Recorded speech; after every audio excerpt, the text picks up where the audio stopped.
Hello, my lovelies. It's Michelle Visage, and welcome to another episode of Whatcha, Packin. Joining me today from the ATL, it's Trinity Cabonet. Hey, my love.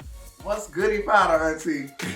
How are you, my darling? So good to see you. I'm great. I feel great. I'm looking great. You are looking great with your scarf and your hat, giving us fashion. I love it. Your glasses. Actually, this is a part of the turtleneck. How dope is this, right? You can pull it up and do this whole situation. Oh, I love that. So Trinity Cabonet, season 6, All-Star 6. I feel like it was fate that you're here for All-Star 6. When you got the call, how excited were you? In the back of my mind, I felt like 6 would probably be my opportunity and my chance, but it could have not came at the worst possible time in the middle of the pandemic. And financially for everybody, I'm assuming, it's been very difficult. So it's how do you compete to be America's Next Drag Superstar on a dime? Right. And that was the first thing that clicked in my mind. How the hell am I going to do this? And how the hell did you do it? Because not only did you do it, top 5 you made. I have built pretty great relationships with people. I try my hardest to befriend people who, one, are going to be beneficial to your future, and two, that, if you need them, you can call on them, and they've always been able to call on me. So in this instance, I was able to call on friends who I knew were designers to help me out with certain things. I look at it like this. When you're a celebrity, a lot of celebrities rent and wear things from designers on the red carpet to never wear it again.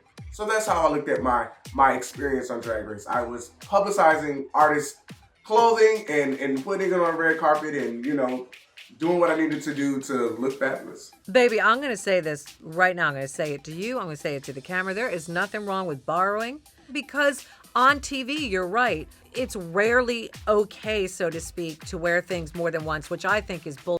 Anyway, I feel like it's part of the reason the planet is collapsing. So if you can repeat it, repeat it. If you can borrow it, borrow it. I think that's wonderful. Yeah. And it worked for you, Trinity Cabonet, didn't it? Yeah, it really did. A lot of the things that was given to me, like I would make the catsuits or the headpieces or, just add and subtract to certain things. So it still was my own, but a lot of people came to the rescue. Let's talk about episode 1, the talent show. And you went for it because you were so wonderful in season 6 with your stand-up. So you tried to do a continuation, and that landed you in the bottom. Was that a hard pill for you to swallow? See, it wasn't necessarily a hard pill for me to swallow because the newfound Trinity goes through life knowing that sometimes you're going to do things and you're not going to execute it to the best of your ability. The idea of it was to be funny. But it was the execution that wasn't amazing.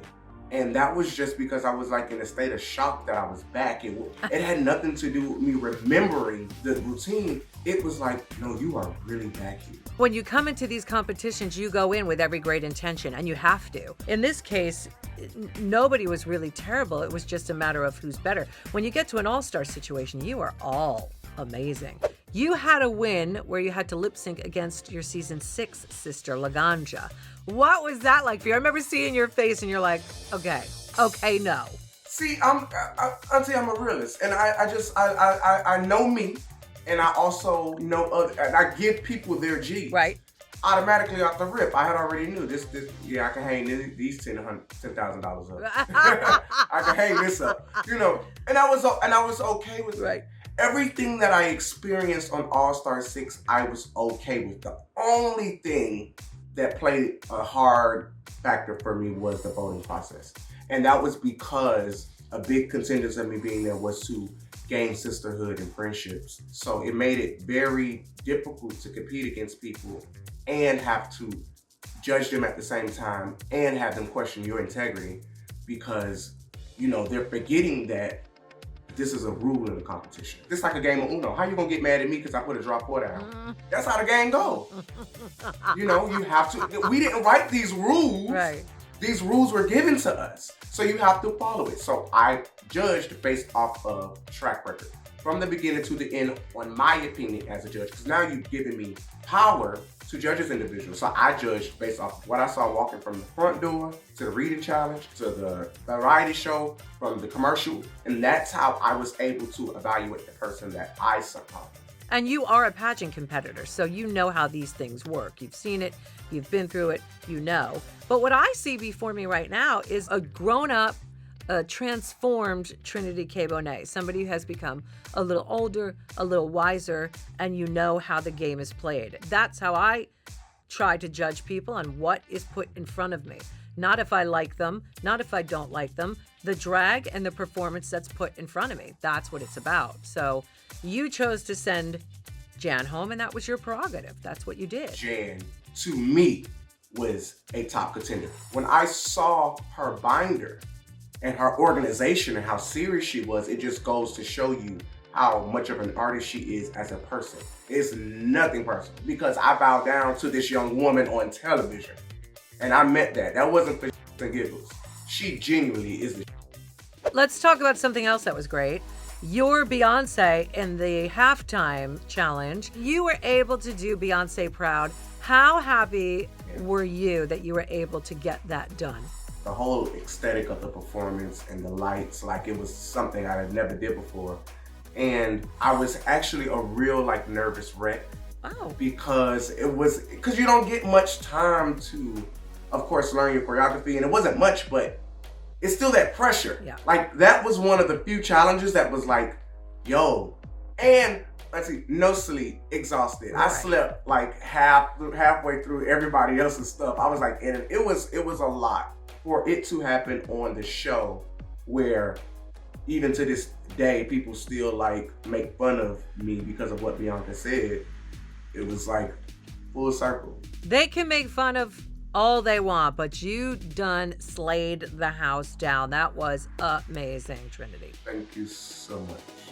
Let's flip the script here and talk about the Snatch Game and your Whitney Houston. Now, you had to have known going into that was a big risk. Is it fair to know, say that I knew no matter what the circumstances was, I probably was not going to do well in Snatch Game, going in? It's fair to say that if you feel that way. Oh yeah, that's how I feel. Because I'm my funny is organic. Josh, Trinity, anything that I saw off the top of my head, those are my funny moments. Right. I was conflicted with trying to figure out how to still hold this poise and make her funny. I do this woman for a living. I'm trying to get a gig in Vegas. I have a level of respect for her that's beyond her personal choices. Of course.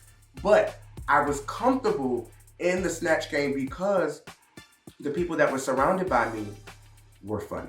Tell me about this beautiful dress that's next to you. Okay, so here's the backstory. I was going to wear what I wore for frills, but when everybody pulled their out, I said, well, no, it's not gonna work. So I switched the frills dress, which would have been my finale dress, and I would have ended up wearing this for the finale, which was not what I was wearing. So honestly, I probably would have just been wearing crap for the finale, because I didn't even really think I was gonna make it that far. Well, you made it really far, Trinity Cabonet.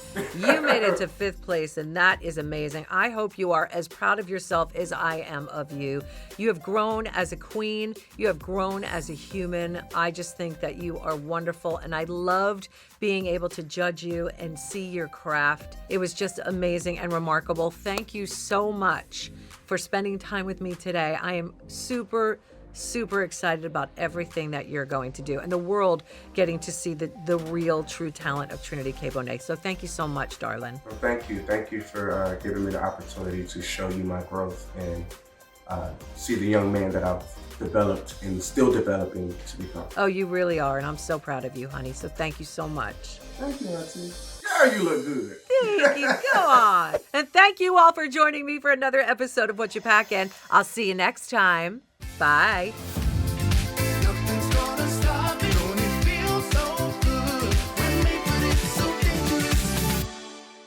Subscribe to the Drag Race YouTube channel for all things Drag Race.